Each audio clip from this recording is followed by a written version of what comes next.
Good morning dear student. आज के इस वीडियो में हम करेंगे मध्यका।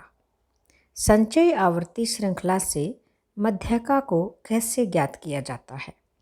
देखो बच्चों, हमारे सामने एक सम है जिसमें दिए गए हैं आकार और आवृत्ति।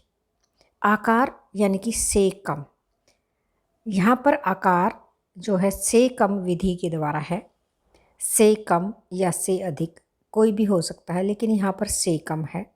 और आवृत्ति फ्रीक्वेंसी दी गई है।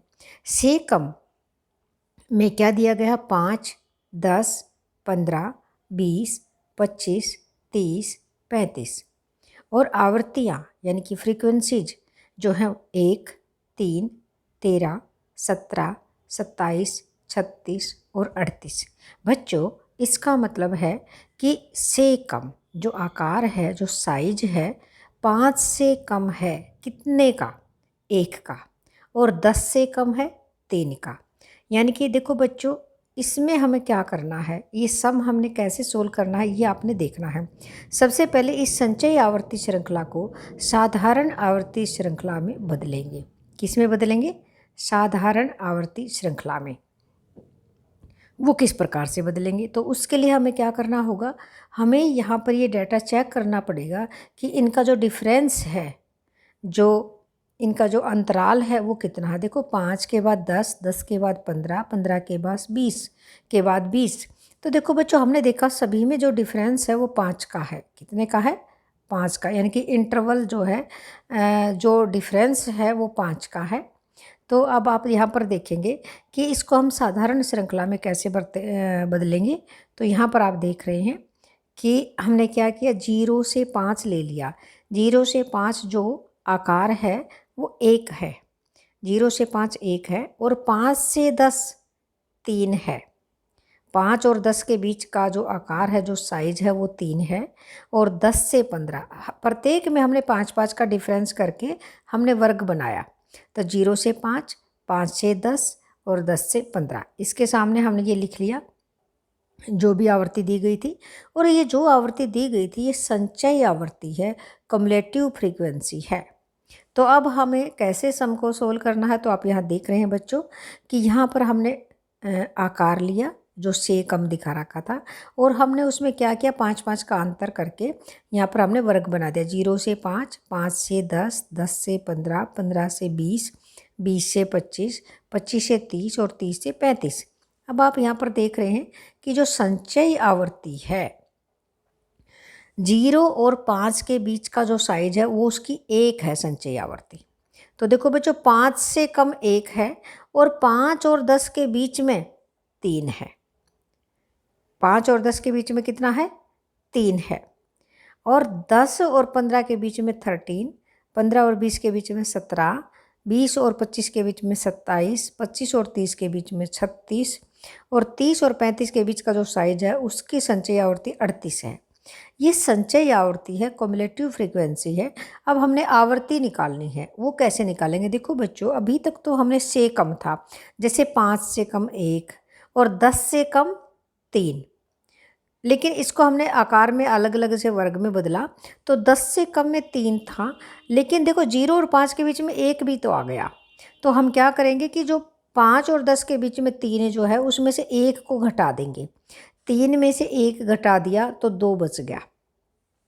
इसी प्रकार से देखो, हमने यहाँ पर आवृत्ति कैसे निकालनी है कि पीछे वाले में से आगे वाला घटाना है, क्योंकि वो पहले आ चुका है। 5 और 10 के बीच में 3 आ चुका है।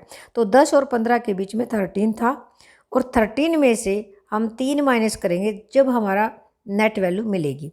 13 में से 3 माइनस किया और ये हमारा आ गया 10। इसी प्रकार से 15 और 20 के बीच में 17 है, लेकिन 17 यानी कि 20 से कम है 17, लेकिन 15 से कम 13 हो चुका है। तो 17 में से 13 जाएंगे। 17 माइनस 13 बराबर है 4। नेक्स्ट है 20 से 25, 27 है। 27 में से फिर हम 17 घटा देंगे तो हमारे पास 10 बच गया। फिर 36 में से 27 घटाया। इस प्रकार से हम करेंगे तो ये 9, और 38 में से 36 गया तो 2। तो ये आ गई फ्रीक्वेंसी, आवृत्ति। आवृत्ति हमने निकाली।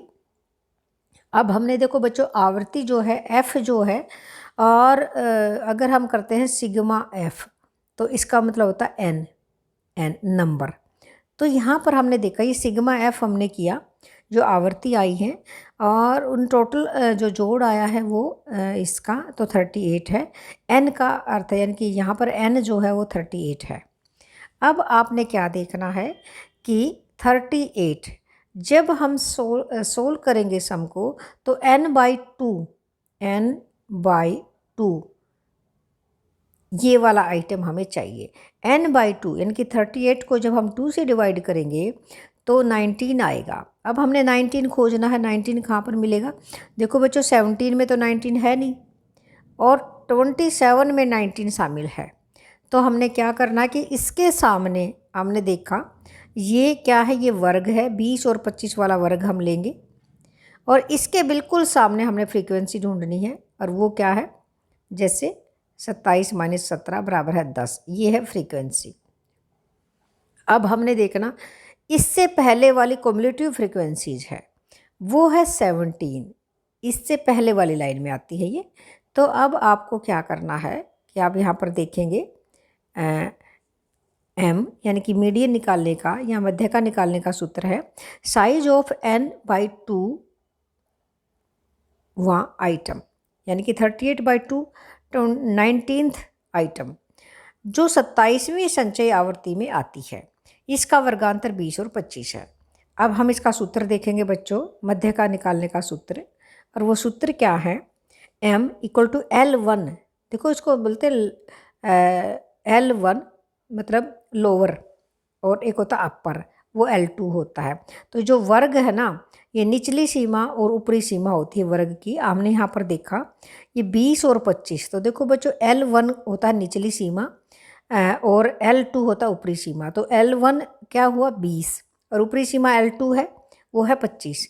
तो आपने ये देखा यहाँ पर हमने L1, हमने सूत्र देखा L1 जमा n/2 -CF divided by F multiply I।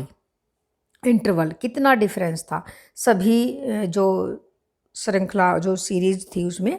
तो ये जो था ना यहाँ पर, ये देखो ये जो श्रृंखला थी, ये संचयी आवर्ती श्रृंखला थी, इसमें डिफरेंस कितना कितना था, तो 5-5 का अंतर था।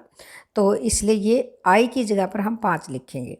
तो हमने आप ये यहाँ पर देखा, तो देखो बच्चों L1 यानी कि निचली सीमा, वर्ग की निचली सीमा 20 है, वो हमने लिख ली, जमा n/2 हमने देखा था 38/2 19, और CF 17 जो कि हमने पहले देखा था, और डिवाइडेड बाई F कितना था 10, F कितना था 10, और मल्टीप्लाई I का मतलब जो डिफरेंस था वर्गों में, जो अंतर था वो 5-5 का अंतर था, वो हमने ले लिया। अब हमने क्या किया कि 19 में से 17 माइनस किया, और ये हमारे पास 2 आ गया। 2/10 मल्टीप्लाई 5, 2 5 जा 10, 5 से 5 हमने काट दिया, और हमारे पास L1 था 20 में हमने एक और जोड़ दिया, वो आ गया 21। तो हमारा जो उत्तर है जो है 21 है, यानी कि मध्य का m बराबर है 21। तो प्यारे बच्चों, ये मध्य का निकाली हमने संचयी आवर्ती श्रृंखला से, और उम्मीद करूँगी आपको अच्छे से क्लियर हो गया होगा। इसी के साथ थैंक यू।